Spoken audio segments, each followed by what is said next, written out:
नमस्कार प्यारे बच्चों, जय हिंद। मैं परिहार सर आप सभी का मेरे इस YouTube channel primary digital study में स्वागत है। प्यारे बच्चों, आज के इस वीडियो में हम कक्षा 5वीं की हिंदी एड ग्रेड की पुस्तक का पाठ 3 के प्रश्नों के उत्तर जानेंगे। आप सभी को कक्षा 5वीं की हिंदी एड ग्रेड की बुक ओपन करना है और पाठ 3 आपको निकाल लेना है।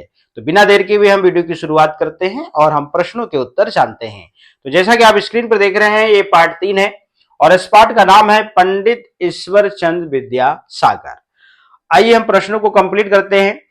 बहुविकल्पी प्रश्न सही विकल्प छांटकर लिखिए। पहला प्रश्न है, ईश्वर चंद्र दूसरे छात्रों को क्यों पढ़ाते थे? ऑप्शन 4 है, तो ऑप्शन सी सही है, ताकि सारे बच्चे भी पढ़ने में तेज हो। प्रश्न दूसरा है, पराजय शब्द में उपसर्ग क्या है? जय एक शब्द है और जय के आगे परा लगा है। देखिए, तो परा जो शब्द है आप देख रहे हैं, ये उपसर्ग है, ठीक है ना। तो इस प्रकार से आप यहाँ पे ऑप्शन बी जो है वो सही है। प्रश्न क्रमांक 3 है, प्रत्यय के प्रयोग वाला शब्द। यहाँ पे आप देखें, ऑप्शन यहाँ पे 4 दिए हुए हैं, ऑप्शन डी सही है, प्रतिभाशाली। तो यहाँ पे ऑप्शन डी सही है। प्रश्न क्रमांक 4, ईश्वर चंद्र को विद्वानों की एक सभा ने उपाधि दी। तो ऑप्शन 4 है, जिसमें ऑप्शन डी सही है, विद्यासागर की। प्रश्न 5 है, निम्नलिखित में से कौन सा शब्द युग्म योजक चिन्ह के साथ लिखा गया है? तो यहां पे आप देख रहे हैं ऑप्शन जो बी है, ये वाले चिन्ह को हम कहते हैं युग्म योजक चिन्ह। तो ऑप्शन बी सही है। नीचे दिए गए शब्दों में से उचित शब्द चुनकर रिक्त स्थानों की पूर्ति कीजिए। यहाँ पे शब्द दिए हुए हैं, ठीक है ना। आपको चुनना है और रिक्त स्थान को कंप्लीट करना है। प्रश्न 6वां है, ईश्वर चंद्र का मन खाली स्थान में बहुत लगता था पढ़ने में, ठीक है। प्रश्न 7 है, युग निर्माण एवं अखंड ज्योति पत्रिकाएं खाली स्थान द्वारा निकाली गई। श्री राम शर्मा। प्रश्न क्रमांक 8 है, परिश्रम पूर्वक शब्द में खाली स्थान प्रत्यय है पूर्वक, ठीक है ना। प्रत्यय मतलब बाद में और उपसर्ग मतलब पहले लगते हैं, ठीक है ना। प्रश्न 9 है, दर्शन शब्द में ई प्रत्यय जोड़ने पर शब्द बनेगा दर्शनीय। प्रश्न 10वां है, ईश्वर चंद्र ने अंग्रेजी के अंकों की सीख खाली स्थान से ली। मील के पत्थरों। अति लघुत्तरी प्रश्न, एक शब्द या वाक्य में उत्तर लिखिए। ईश्वर चंद्र के पिताजी ने जीविका के लिए क्या किया? तो उत्तर लिखते हैं, ईश्वर चंद्र के पिताजी ठाकुरदास ने जीविका की चिंता में कई दिनों तक भूखे प्यासे कोलकाता की सड़कों पर चक्कर लगाए और अंत में 2 रुपए माहवार की नौकरी की। प्रश्न 12वां है, प्रशंसा शब्द का विलोम लिखिए निंदा, ठीक है ना। प्रश्न 13 है, ईश्वर चंद्र को आत्मसुख कब मिलता था? तो उत्तर लिखते हैं, गरीब विद्यार्थियों को शिक्षण शुल्क फीस देने और उनकी पुस्तकें खरीद कर देने में ईश्वर चंद्र को बड़ा आत्मसुख मिलता था। प्रश्न क्रमांक 14 है, गति शब्द में अपनी इच्छानुसार कोई उपसर्ग लगाकर नया शब्द बनाइए। तो प्र जोड़ दीजिए तो हो जाएगा ये प्रगति, ठीक है ना। या फिर आप सद जोड़ देंगे तो हो जाएगा सदगति, ठीक है। लघुत्तरी प्रश्न है, निम्नलिखित शब्दों के पर्यायवाची शब्द लिखिए। जैसे पुस्तक को क्या बोलते हैं? किताब, ग्रंथ। पत्थर को पाषाण या प्रस्तर। रात को रात्रि या निशा। प्रश्न क्रमांक 16 है, आप किसी भाषा को सीखने के लिए क्या प्रयास करेंगे?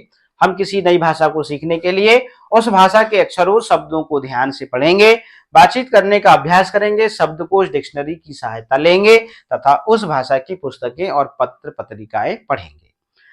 प्रश्न 17 है, पढ़ाई पूरी होने के बाद जो समय बचता था उसमें ईश्वर चंद्र विद्यासागर क्या करते थे? तो उत्तर लिखते हैं, अपने पाठ पूरे करने के बाद जो समय बचता था उसमें ईश्वर चंद्र विद्यासागर पढ़ाई में कमजोर विद्यार्थियों को पढ़ाया करते थे ताकि वे भी पढ़ने में तेज बने और अच्छी श्रेणी में पास हो सके। प्रश्न क्रमांक 18 है, दिए गए होर्डिंग को देखकर प्रश्नों के उत्तर लिखिए। 2 बूंद हर बार, पोलियो पर जीत रहे बरकरार, पल्स पोलियो अभियान 2021, 31 जनवरी से 1 फरवरी 2021, 5 वर्ष से कम उम्र के बच्चों को पोलियो की खुराक अवश्य पिलाएं, जिला स्वास्थ्य अधिकारी भोपाल। इस प्रकार से ये होर्डिंग लगी हुई है। इससे संबंधित कुछ प्रश्न है। दिया गया होर्डिंग किस बारे में है? तो दिया गया होर्डिंग पल्स पोलियो अभियान 2021 और बच्चों को पोलियो की खुराक पिलाने के बारे में है।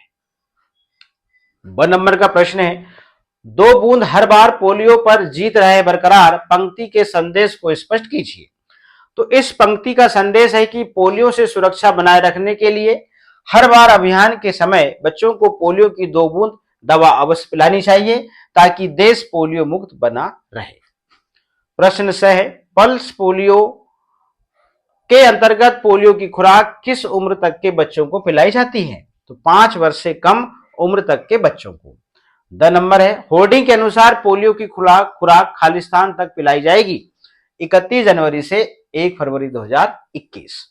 दीर्घ उत्तरी प्रश्न है, गांव में लगने वाले मेले की सूचना नागरिकों को देने के लिए कौन कौन से माध्यमों का उपयोग कर सकते हैं, उनकी सूची बनाइए। तो गांव में मेले की सूचना देने के लिए निम्नलिखित माध्यम का उपयोग किया जा सकता है। गांव में मुनादी मतलब ढोल पिटवाकर, घोषणा जिसको कहते हैं करवाकर, ठीक है ना। दीवारों और सार्वजनिक स्थानों पर पोस्टर व होर्डिंग लगाकर, लाउड स्पीकर के माध्यम से प्रचार करके, पर्चे पंपलेट बांटकर और स्थानीय समाचार पत्रों या सोशल मीडिया व्हाट्सएप ग्रुप द्वारा संदेश भेजकर, ठीक है ना। प्रश्न क्रमांक 20 है, किन्हीं 3 समाचार पत्रों के नाम लिखते हुए बताइए कि समाचार पत्र क्यों उपयोगी है। तो 3 समाचार पत्रों के नाम है दैनिक भास्कर, नई दुनिया और पत्रिका। तो समाचार पत्र की उपयोगिता है कि देश विदेश की जानकारी समाचार पत्र हमें देश और दुनिया में घटने वाली देश विदेश की ताजा घटनाओं से अवगत कराते हैं। ज्ञानवर्धक सामग्री, इनमें खेल, विज्ञान, शिक्षा, स्वास्थ्य और बाल मनोरंजन जैसे बाल जगत से जुड़ी महत्वपूर्ण सामग्री मिलती है। जागरूकता, यह नागरिकों को अपने अधिकारों, सरकारी योजनाओं और समाज में हो रहे बदलावों के प्रति जागरूक बनाते हैं। इस प्रकार से हमने कक्षा 5वीं हिंदी एट ग्रेड की जो बुक है इसका पार्ट 3 हमने कंप्लीट कर लिया है। तो प्यारे बच्चों, आज के इस वीडियो में इतना ही। फिर मिलेंगे हम न्यू वीडियो में न्यू चैप्टर के साथ में। आप सभी का बहुत बहुत धन्यवाद।